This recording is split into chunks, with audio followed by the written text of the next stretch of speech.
Hello guys, আজকে আমি রান্না করছি বাটা মাছের ঝোল।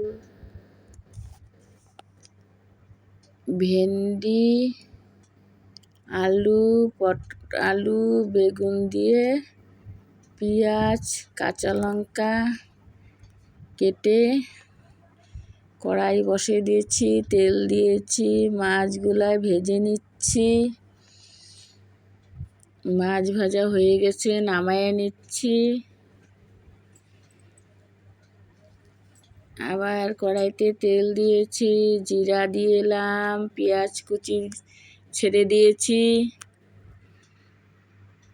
কাঁচা লঙ্কা কেটে রেখেছিলাম ছেড়ে দিয়েছি তেলে, সবজি কেটে রেখেছিলাম তেলের মধ্যে দিয়ে দিয়েছি, স্বাদ মতন লবণ দিয়েছি,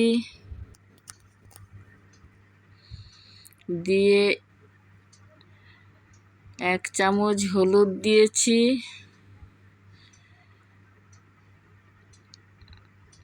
ভাজা হয়ে গেছে, জল দিয়ে দিচ্ছি, দিয়ে ভালো করে নেড়ে দিচ্ছি। হয়ে গেছে, মাছ দিয়ে দিচ্ছি,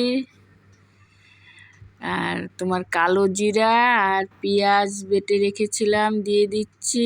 মাছের ঝোল হয়ে গেছে, নামিয়ে নিচ্ছি।